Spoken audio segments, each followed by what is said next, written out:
a palavra do Senhor.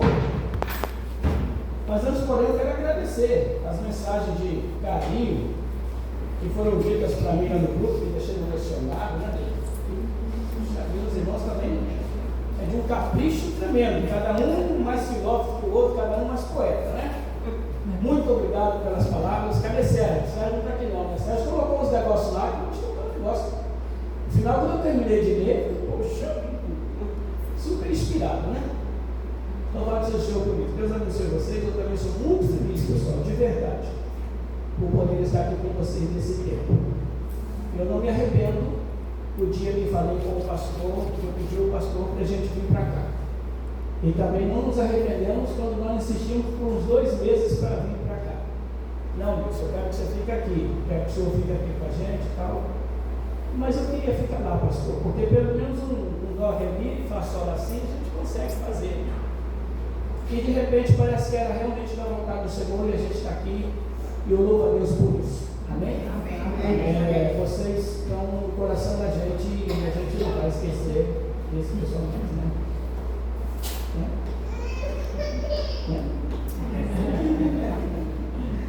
Abra sua Bíblia em Mateus capítulo 16.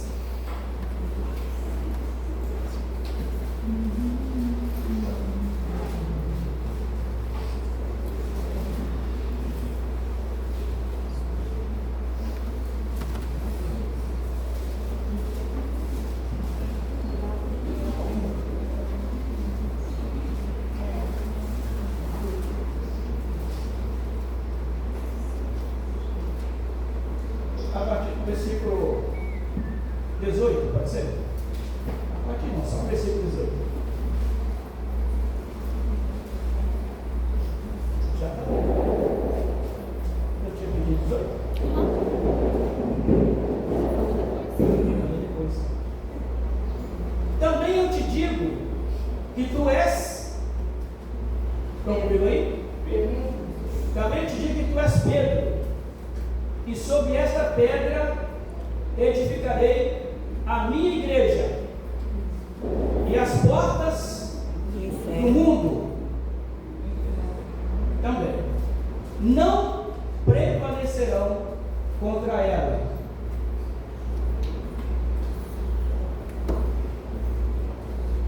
Senhor Deus, lemos a tua palavra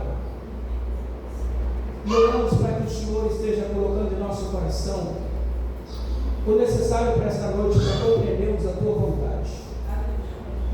Dá-nos sabedoria, entendimento, discernimento, para falar da tua palavra nesse instante, Pai. Eu te glorifico o teu santo nome pela oportunidade que o Senhor nos concede. Que o Senhor possa nos capacitar mais uma vez, Senhor, nos encorajar. Que a boa mão do Senhor esteja conosco e falando no nosso coração, te oramos em nome de Jesus. Amém. O texto que nós acabamos de ler, ele está fazendo referência a uma pergunta que Jesus faz aos seus discípulos. Jesus está perto de deixá-los. Eu gosto muito dessas mensagens de Jesus quando ele está preparando os seus discípulos para viver sem ele. E por aí, ele sabe que as pessoas estão falando muito sobre Jesus. E alguns não tinham uma opinião definida sobre ele. Uns diziam que Jesus era um dos profetas que havia ressuscitado. Ou diziam que ele era a reencarnação de Ezequiel, ou Jeremias, ou do próprio Elias. Então havia sim algumas falas sobre a pessoa de Jesus. Não dava para definir de verdade Jesus. Um homem que ao mesmo tempo é Deus, um Deus que ao mesmo tempo é homem. Um Deus que chora por sentir a necessidade existencial das pessoas. Um Deus que chora pela perda de um amigo. Um Deus que chora por ver que as pessoas em Jerusalém principalmente, estão andando a retiro, buscando um consolo, um conforto, mas estão buscando outras coisas que não é em Deus. E esse Deus então chora porque ele manifesta dizendo que ele queria juntar aquela cidade, protegê-los como a galinha faz com seus pintainhos. E ao mesmo tempo, um Deus que manifesta de maneira tão poderosa que a natureza tem que ficar calada quando ele manifesta, que a tempestuosidade do vento tem que sossegar quando ele fala. O defunto de 4 dias tem que vir para fora quando ele ordena. Então, eles não sabiam falar sobre Jesus. Então, uns apostavam nisso, outros naquilo. E então ele pergunta para os seus discípulos: e vocês? Quem vocês afirmam que eu sou? Quem você diz que eu sou? Houve um silêncio, porque os discípulos também tinham uma opinião básica como essa que Mateus acaba afirmando. Pedro salta na frente e diz o seguinte: olha, tu és o Cristo, Filho de Deus. Tu és o Cristo, Filho de Deus. Jesus olha para Pedro e fala: olha, não foi carne e sangue que te revelou, mas foi o próprio Deus que revelou. E eu sou quem você realmente afirmou. Mas eu te digo uma coisa: você, Pedro, e sobre esta pedra eu vou edificar a minha igreja. Para a gente entender isso, a gente vai ter que observar mais profundamente o que Jesus está falando. Pedro, pedra. Pedro, pedra, edificarei a igreja. Porque a palavra do grego para Pedro é o mesmo que rocha, ou melhor, um fragmento de rocha. Para você entender isso, você vai pegar uma pedra qualquer, e atire ela forte no chão. Quando ela quebrar, estilhaçar, você vai pegar um pedaço miúdo daquele de pedra e vai segurar. É Petros, pedaço de pedra. Então ele está dizendo o seguinte: olha, eu também te digo que tu és Petros, pedaço de, e sobre esta pedra ele se autoafirma pedra. Porque Jesus de fato é a pedra e não Petros, ele é a pedra angular, que os construtores haviam rejeitado, como diz o profeta. Pedra angular. O que é pedra angular? Pedra angular, naquele tempo, quando se construía um palácio, uma casa, quando se construía um palacete, tinha sempre aquilo que nós chamamos hoje de coluna, de sustentação. Assim a viga, assim a coluna. Então tinha sempre uma pedra angular, uma pedra mestra, uma coluna mestra, onde todo o peso era balanceado ali. Aquela coluna não podia ser derrubada. Dependendo do monumento, se colocava 2, 4 e assim sucessivamente. Para a gente entender melhor isso, a gente vai pensar quando morreu o Sansão. Sansão estava preso, cego, maniatado. Ele estava servindo mais de gracejo para os filisteus ou medianitas do que qualquer outra coisa. E no último momento da sua vida, ele é levado para que eles pudessem zombar dele. E ele pede ao Senhor força mais uma vez, pela última vez. E ele então escora, ele coloca os seus braços em 2 pedras angulares. E Deus dá força para ele, e derrubando aquelas 2 colunas, ele derruba o templo inteiro e matou mais gente quando ele estava morrendo do que quando ele estava vivo. O fato é que Jesus ele afirma que ele é a pedra. Então, sobre esta pedra eu vou edificar a minha igreja. Tá. Como o texto que eu li, e eu pretendo falar sobre o que é a igreja, eu preciso entender com os irmãos. Obrigado, tá? Vou ver você. Eu preciso pensar com vocês que, para a gente pensar em a igreja, nós temos que entender que a igreja de Jesus, ela vai além da nossa placa denominacional. Ela vai além do nosso porte estatutário. Ela vai além disso. A igreja Jesus, irmãos, ela é vista na terra não como uma bandeira denominacional, embora a bandeira se faz muito importante, porque se não houvesse isso, seria uma bagunça geral. E o mais importante disso é que com as bandeiras denominacionais a gente consegue, pelo que nós recebemos no nosso caso, que somos pensadores da palavra do Senhor, nós conseguimos dessa forma ter uma forma mais catedrática de desenvolver a nossa fé. Então, Jesus está dizendo o seguinte, que sobre esta pedra eu vou edificar a minha igreja. A igreja, então, ela está fundamentada em quem? Em Jesus. A igreja, ela está sobre Jesus. Ele é a nossa rocha. A igreja não tem um dono na terra, muito embora muitas pessoas gostariam de ser dono da igreja. Eu já vi brigas de pessoas brigando pela igreja.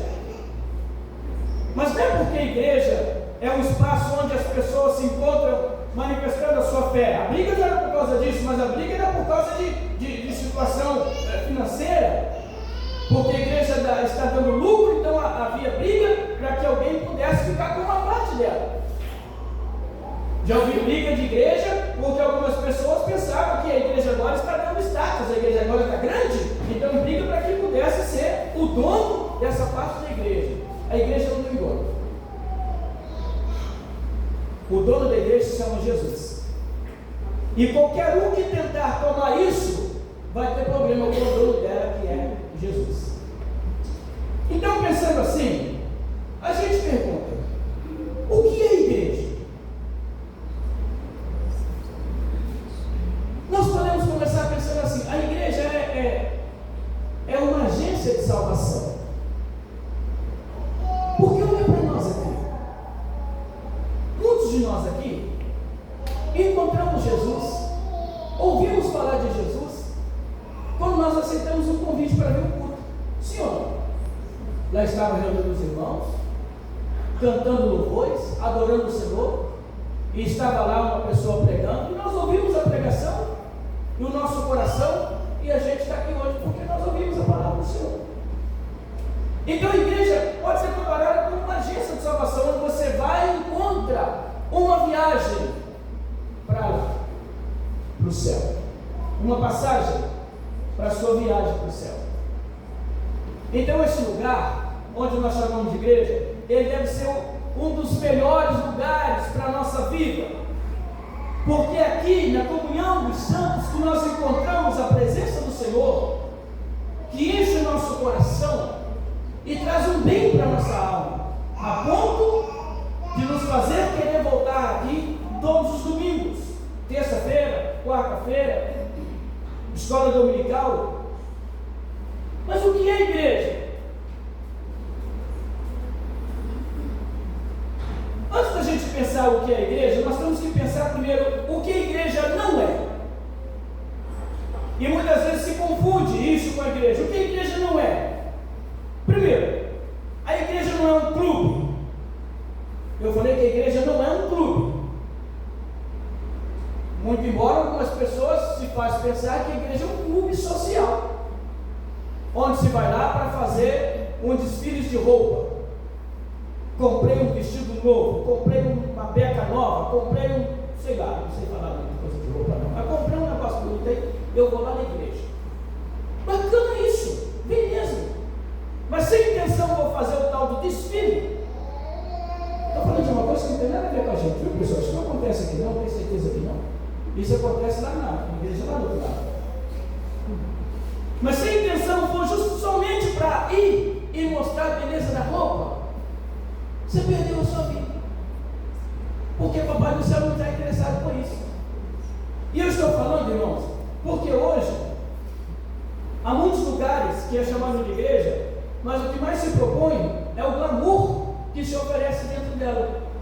Mas as pessoas muitas vezes perderam a visão, porque a igreja não é um clube onde podemos presenciar um monte de coisa que não tem nada a ver com a igreja. Não é um clube onde nós podemos fazer as nossas escolhas. Eu prefiro o grupo X ou o grupo Y. Eu prefiro o pastor A do que o pastor B. Eu prefiro... Aqui não tem preferência. Aqui tem o seguinte: toda honra e toda glória seja dada ao Senhor Jesus. É Ele. Aqui não tem ninguém bom. E se alguém acha que é bom, pode ter certeza que tem umas meia dúzia aí que não está nem aí para você, porque não te acha bom. Ninguém é bom. Bom é só Deus.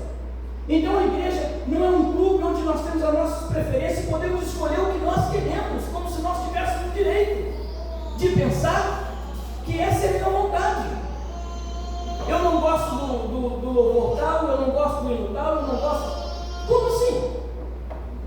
Ninguém é obrigado a gostar de nada, mas nós somos obrigados a louvar e exaltar o nome do Senhor e bendizê-lo para sempre, porque Ele é o nosso Senhor, é o nosso Deus. Não é um clube onde a roupa vai nos definir, onde a nossa aparência, botou terno, ali, não, a roupa não define a gente. O cordão que a gente usa não define a gente. Sim ou não? O sapato que a gente usa não define a gente. O que me define como igreja é o caráter, é a humildade, é a lealdade, a justiça, o amor. Isso que me define como igreja. Não dá para pensar que a igreja, sendo um corpo, ela está vivendo de maneira dividida. Cada um faz o que quer, cada um pensa o que quer, toma as decisões que quer. Se não estiver de acordo comigo, azar, essa é a minha decisão. Não é assim. A igreja é um corpo que tem muitos membros e todos funcionando perfeitamente. É por isso que os atletas ganham. É por isso que os atletas ganham, porque eles são bem definidos, bem preparados. Bem preparados. Quantos anos tem Pedro? 5 anos. Posso falar nosso neto? Pode? Ele é bem branquinho, né, meu neto? O nosso netinho hoje foi disputar uma medalha aí de jiu-jitsu.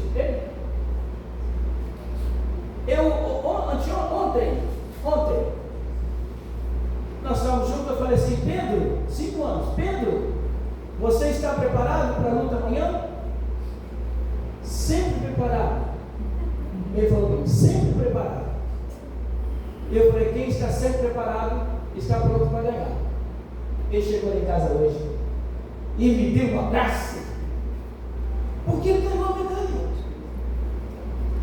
Ele ganhou a medalha de ouro, primeiro lugar. Mas por quê?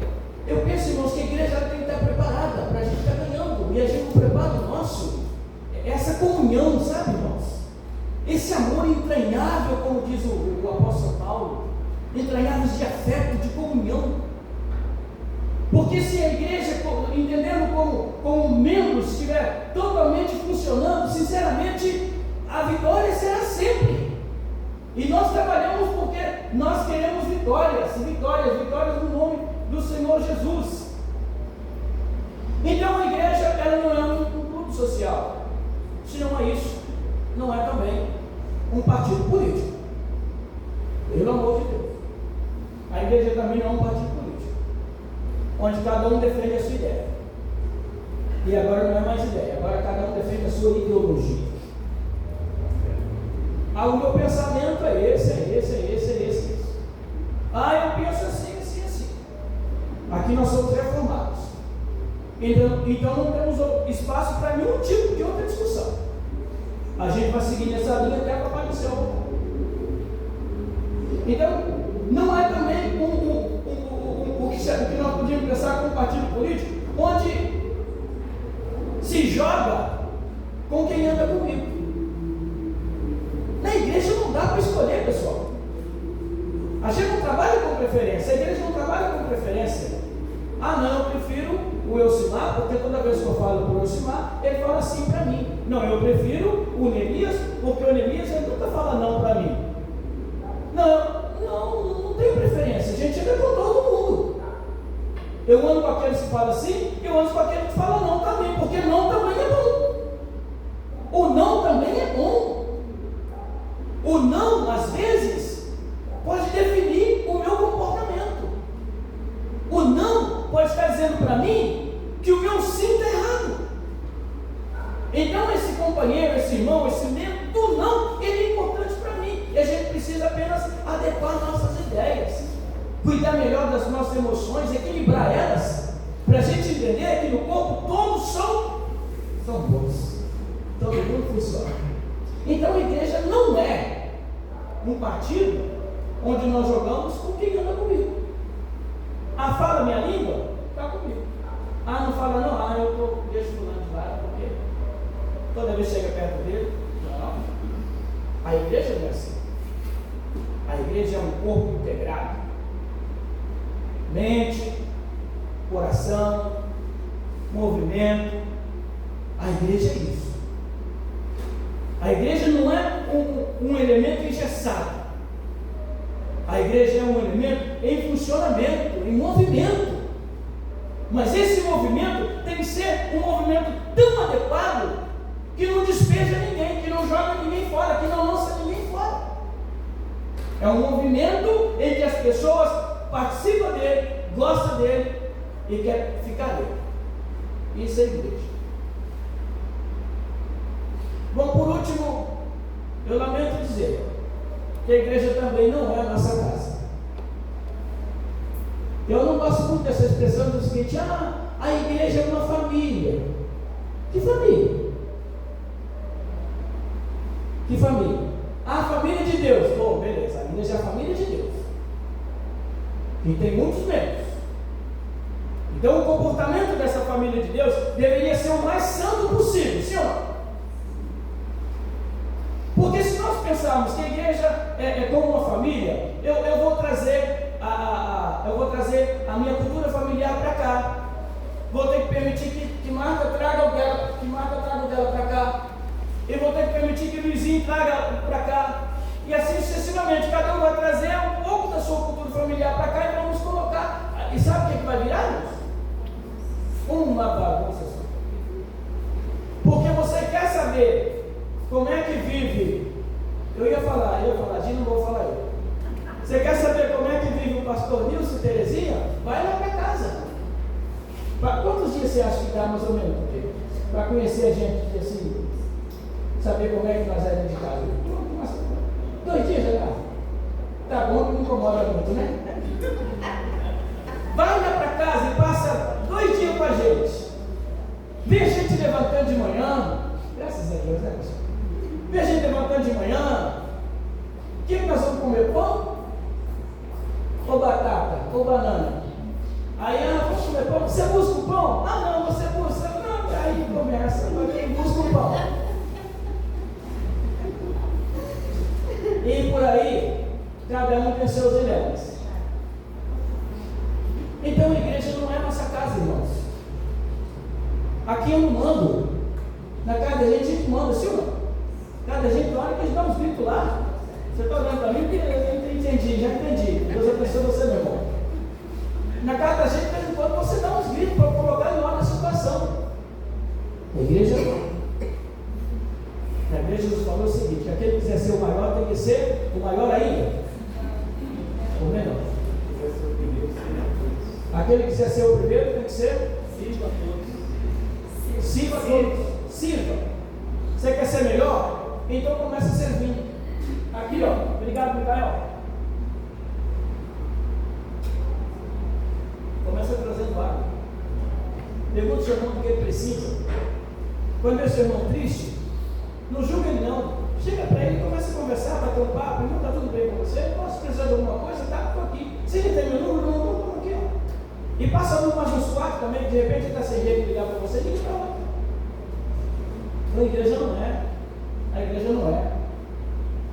Não é a nossa casa onde tomamos nossas regras. A regra da igreja é a sua palavra. Amém, gente? Está todo mundo aqui? Amém? Tá. Agora, para encerrar, eu queria dizer para vocês o que é a igreja. O que é a igreja? A igreja, ela é o corpo de Cristo. Conforme 1 Coríntios capítulo 12, versículo 27. Ajuda aqui, por favor, cadê?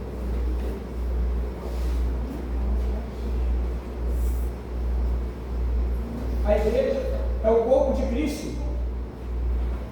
Qual, pastor? 1 Coríntios 12, 27. Efésios capítulo 1, versículo 23 também. Ora, vós sois o corpo de... Isso. Individualmente membros desse corpo.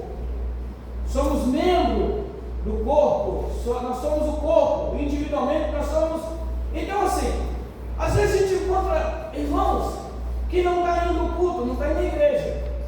Não é porque não está doente, não é porque está doente, não é porque está tendo muito trabalho, não, é porque decidiu não ir mesmo. E ele pensa, não, eu já sou de Jesus. Eu já sou de Jesus. Aí nós temos que pensar o seguinte: se ele é membro do corpo, ele tem que fazer parte, custe o que custar. Ou então nós tínhamos que pensar assim, irmão Neemias. Nós tínhamos que pensar assim, irmão Neemias. Você pega um pedaço do braço e te separa do corpo e deixa ele. Não, deixa lá na geladeira, para não perder. Quando voltar, você acha que vai dar certo? Deixa lá 6 meses. 6 meses é muito, né? Mas tem crente que não vem na igreja tem mais de ano. Tem crente que não vem na igreja mais de 8 meses. Sim ou não? E aí eu sou membro lá da igreja.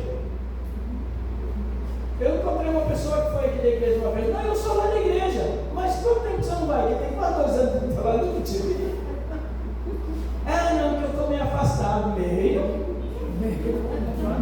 Meio está bastante afastado. Está bastante afastado.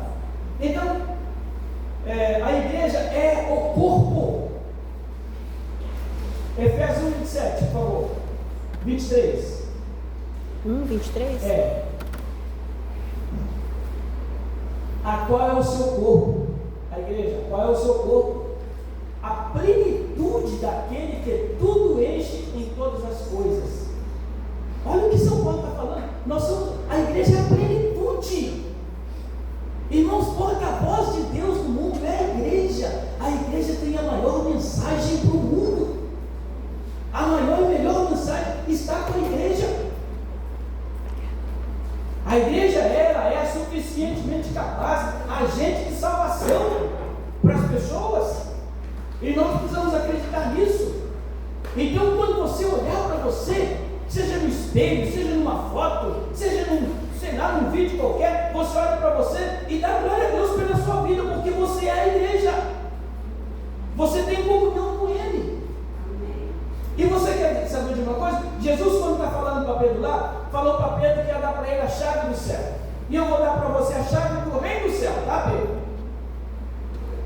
Desculpa os católicos se nós tivemos algum visitando aqui, não é falando mal, mas os católicos, eles pensam que Pedro que tem a chave do céu, que quando chega no céu, é Pedro que coloca a chave lá e abre a porta para uma pessoa entrar. Pedro não tem chave nenhuma, gente.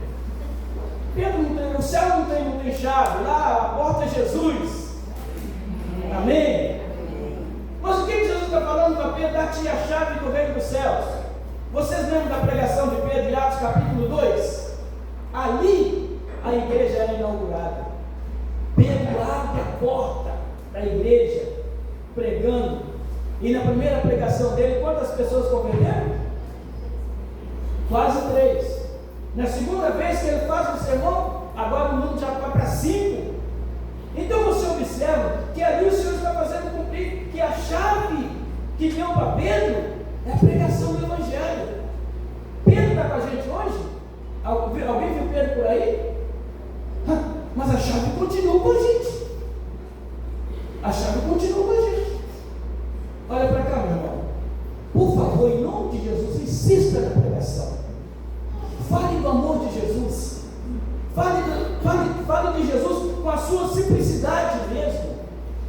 sua compreensão. Conta para as pessoas de Jesus, falando de você, testemunho. Lembra quando você estava com uma unha encravada, você não estava aguentando de dor, e você orou, Deus tem misericórdia, não estou aguentando de dor, e sarou? Conta isso, porque aconteceu um milagre. Está pensando que a brincadeira é ter unha encravada? Não é não. Então você fale do amor de Jesus, porque nós somos a plenitude dessa manifestação gloriosa de Deus. A igreja, ela é comparada com um edifício, aí Mateus 16, 18, ela é comparada como um prédio, um edifício. Aqui eu não sei qual o edifício que nós podemos pensar como igreja aqui. Quem sabe, o Milton vai saber. Um prédio bonito que nós temos aqui em Vila Velha. Cadê? Está pronto já? Vai ficar bonito. É o Taj Mahal. Um negócio assim. Mas vamos pensar num prédio bonito lá em Dubai. 360, não sei quantos. Pensa num negócio bonito. Empire State. Pensa num negócio bonito assim. A igreja é muito mais do que isso. Ela é vista como luz para aqueles que são as trevas. Então, quando olharem para você, vai ver que o seu comportamento, o seu movimento é de quem tem uma luz diferenciada. Mas por quê? Porque você é igreja. Então a igreja, ela é comparada a um edifício. Eu te pergunto, dá para esconder um edifício? Dá para colocar uma lona nele? Não tem jeito, né? Assim é a igreja. Não dá para cobrir a igreja, não dá para tapar a igreja. Por isso Jesus está falando lá que a porta dos infernos, não só do inferno, né? A porta do inferno não prevalece contra a igreja. Não prevalece. Por quê? Porque a igreja é muito grande, a igreja é muito poderosa. Tem uma parte da história dessa igreja que me emociona muito. Quantos anos tem que vocês estão aqui? Eu escuto história aqui, que quando começamos aqui, isso era, passava um rio, não sei onde aqui,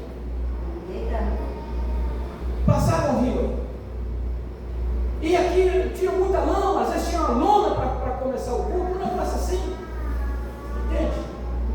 E tem um toco ali fora ali, você está rindo? Porque não foi você que caiu dele. Coitado do nosso pastor Bragança, quase que quebra a coluna aí, ó. Foi subir lá no pé do sei de quem, caiu daí. Era coqueiro? Coqueiro. Como é que eu vou fazer para preparar coqueiro? Segurar ele. Então você imagina o seguinte: hoje, irmãos, olha para a gente hoje. Não, dá uma arrumada no seu roupeiro aí e olha, ar-condicionado. Hein? O pregador tem água gelada aí, ó. Esses bancos aí, está no projeto da mesa administrativa, da gente mandar forrar esses bancos, mas ninguém vai poder dormir nele não, tá? É só para sentar. É um projeto assim. Então você imagina assim, irmãos, que Deus ele tem nos abençoado. Por que nós chegamos nesse ponto, pastor? Porque lá longe, quando muitos de vocês nem podiam imaginar, Deus tinha um plano assim. Deus tinha um plano assim. Mas olha, ainda tem lugar para mais gente ainda. Eu queria conclamar vocês, nós, em nome de Jesus, buscar aquelas pessoas que fizeram parte do pé no chão aqui, ó, do pé no barro, que hoje estão longe de Jesus, quem sabe? Não estão servindo a Jesus, perderam a fé, desanimaram. Queria conclamar vocês, nós convidar essas pessoas para cá, falar, agora tem ar-condicionado, agora tem banquinho bacana, agora está bom demais, agora está muito bom. Isso é igreja. Deus tem um plano para a gente.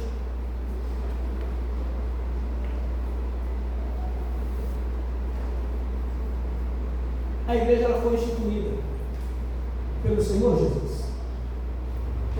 Efésios capítulo 2, versículo 20. Foi instituído por Deus.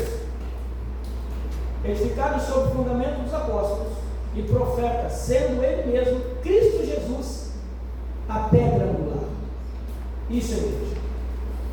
Fomos edificados sobre o fundamento deles, os apóstolos, que receberam a mensagem e fizeram para que a mensagem pudesse chegar para nós outros. É da nossa responsabilidade levar essa mensagem mais longe ainda e fazer com que outras pessoas, principalmente nossos parentes, nós não deveríamos ficar tranquilos em pensar que a qualquer momento nós vamos subir e entrar na glória com Deus, sabendo que um parente nosso está afastado dos caminhos do Senhor, horrivelmente afastado dos caminhos do Senhor.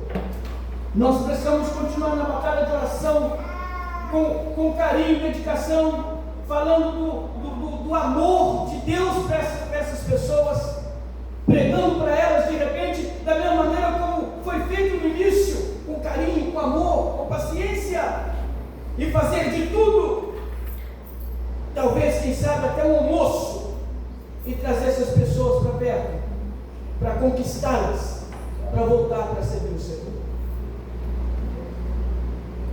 Por fim, nós precisamos entender que a igreja tem um dono, e esse dono é o cabeça da igreja. Quem pensa a igreja para a igreja é ele, o dono dela. Por isso nós precisamos orar. Se queremos fazer alguma coisa para a igreja, sem nem um minuto de oração, nós vamos correr o risco de colocar toda a nossa sabedoria, a nossa sapiência nisso, colocar toda a nossa inteligência sem a manifestação e a concordância da graça de Deus.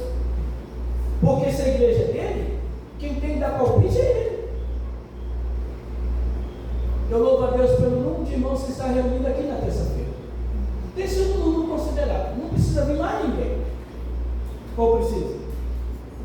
Vamos fazer o seguinte: só você que não está vindo, orar. E eu faria aqui um apelo. Aquelas pessoas que são líderes, tira o quilo de terça-feira para a gente está orando, para Deus abençoar o seu projeto, para Deus abençoar a sua liderança. Não estou dizendo que não está orando, tá, irmãos? Nós oramos juntos, porque aqui nós cumprimos um papel de orar pelos nossos departamentos, para que Deus seja abençoado. Então, Ele é o cabeça da igreja, é Ele que nós devemos adorar e glorificar sempre, sempre, sempre, sempre, sempre, sempre. E eu encerro fazendo duas perguntas ou três. Qual a minha visão para a igreja? Qual a visão que eu tenho da minha igreja? Pensa nisso. Como eu tenho visto a igreja? Como eu tenho visto? Quando eu olho para a igreja, como eu tenho visto a igreja? Tem gente que fala assim: a nossa igreja está desanimada, né? Eu não sei, pô, você que batalha, que luta, que está aí pelejando para ver a igreja abençoada, os líderes do departamento, está pelejando para ver o seu trabalho abençoado. Eu não sei como é que você sente quando escuta alguém falando: a nossa igreja está tão desanimada. É ruim ouvir isso, né? Mas às vezes eu tomo, sabe por quê? Como um despertamento. Nós temos que melhorar, então. Vamos trabalhar mais, né? E por fim eu pergunto assim: o que essa igreja representa para você? O que ela representa para você? Abraça essa igreja. Abraça essa igreja. É por ela que muitas pessoas serão salvas através da sua vida. Abraça, para que o nome do Senhor seja glorificado sempre. E se nós temos aqui conosco nessa noite alguém que ainda não faz parte de nenhuma igreja evangélica, eu quero fazer um convite direto para você: vem para cá, vem fazer parte dessa igreja conosco. De uma coisa eu vou dizer para você: o Senhor tem abençoado muita gente aqui e poderá abençoar a sua vida também. E há uma comunhão aqui crescente. Eu louvo a Deus por isso. Eu louvo a Deus por isso. Você quer ver uma igreja igreja boa e abençoada é quando não tem falta de nada. E eu vou dar um testemunho básico aqui. Esta semana 3 pessoas estavam necessitando de uma cesta básica. E só Deus e a pessoa que passa sabe o que é você necessitar de uma cesta básica. O nome já diz básica. É só para você ter ali entendeu? E a gente não tinha nada, né, amigo? Eu falei, Aline, como é que está a situação? Já tinha ligado para uns colaboradores aí que ajudam a gente. Não tem. Aline, como é que nós estamos? Pastor, a situação é essa. Mas se o senhor quiser, eu dou um jeito ali. Ela conseguiu fazer 3 cestas. E as pessoas foram abençoadas. E eu louvo a Deus que não tem faltado nada para a gente, irmãos. Nada. Coloca no grupo lá, necessidade de alguma coisa, e o instantinho fecha. Porque isso é igreja.